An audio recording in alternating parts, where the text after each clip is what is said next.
Hey friends, this week's random music. So I wanted to have a conversation this week about leadership. And why leadership? Well, because it's one of those things everybody talks about it, and every second person you meet is some sort of expert or at the very least has an opinion about leadership, right? I mean, leadership is just one of those things, it's like noses. Everybody has an opinion about it. So here's my take on this whole leadership conversation. It's this. 99% of the people that want to be the leader and envy the benefits of leadership don't have the mettle of what it takes to lead.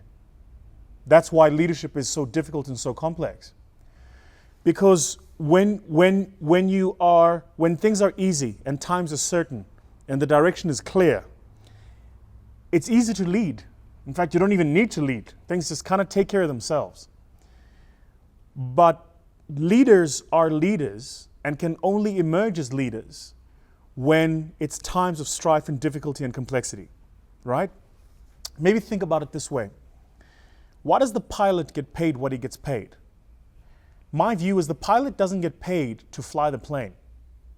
The pilot doesn't get paid to take off and to land. You know, they've got autopilot now, so the plane can do that itself. But why do you still need a pilot there? And why do pilots still talk about how many hours have you got on the job? Why is that still important?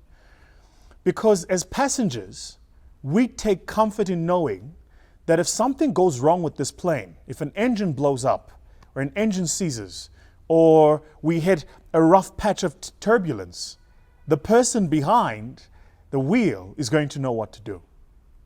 So if you think about that pilot, he's actually getting paid to manage difficulty and complexity. He's not getting paid to take off and land. Anyone can take off and land. It's like anyone can start a business and register and open a bank account and create a website, right? If you're a manager today in a large corporate, anyone can get a team and start giving out and dishing out instructions. But what really makes you a leader is how you step up when it's the time to step up. It's how your energy, your disposition, your approach changes and consistent with the time. Because the other thing leaders do is they act for their moment, right? In times of peace, the general who's the leader in the army acts for the time of peace. And so what he does is he maintains discipline. He ensures that his troops are well trained. He ensures that they've got the armor and that they continue to train and are battle ready all the time. But in times of war, the general gets paid what the general gets paid because somebody has to make the call. Someone has to choose tactics and strategy. Somebody has to say which target gets hit first. And somebody has to be willing to make the difficult decisions. That's why the general is the general.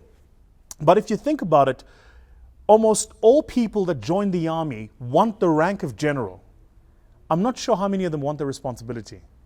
Everybody wants the rank because he's the general. He gets the respect. He walks in, he's dripping swagoo. You know, his uniform is lined with colors. He's the makulubas. But when the pawpaw hits the fan, that's when his job starts. And that's the thing about leadership. Leadership starts when it's a time to lead. And until you've had a moment to lead, you can't call yourself a leader, right? And that's why leadership is not positional. You can have the job and still not be the leader.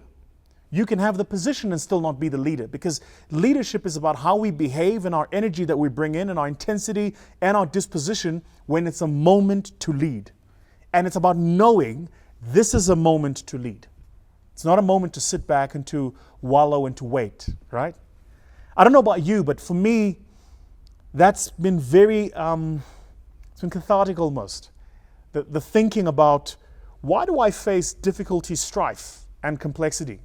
As an individual, as a father, as a husband, as a son, and as a businessman.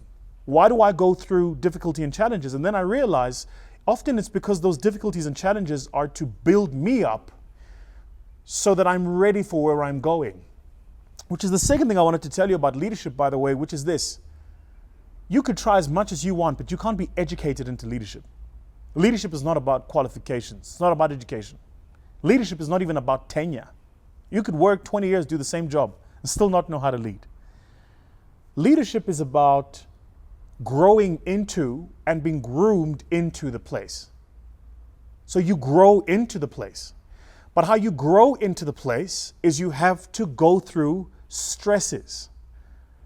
If you think about the concept of stress, it's like taking a piece of elastic and pulling it. When you pull the piece of elastic, what you do is you stretch it beyond its natural sense of comfort. You stress it, right? Same too with how you build anything, is you have to pull it and stress it beyond its natural place of comfort. That's how it builds leaders, is you have to be stressed and pulled beyond your natural place of comfort so that you can prove that I can operate at level 1, then level 2, then level 3, then level 4, then level 5. I can operate at all these levels and lead because I've been through the challenges of operating at those levels and I've had the opportunity to lead. Make sense? I don't know about you, but for me, that kind of thinking just like, it dawned on me and it hit me and it was like a big thing. I was like, wow, whoa. You only become a leader when it's the moment to lead. Until then, you're a manager, you're many things, but you're not a leader. You're just the guy in charge. And that's easy. You get the office, you got the key, you can come in. But you're only a leader when it's the moment to lead. When around you there is doubt, when around you there is fear, and you bring in a sense of clarity and certainty. You go, that's where we're going, that's how we're going to get there, that's when we're going to get there, and that's how we're going to do it. That's what leadership is. So tell me what you think. What do you think about this week's musing, this conversation about leadership? And in your mind, what makes great leaders? And secondly, who do you think are the best leaders alive, not only in the world, but also in South Africa today? Be very keen to get your thoughts, friends. Cheers, Bazalwan.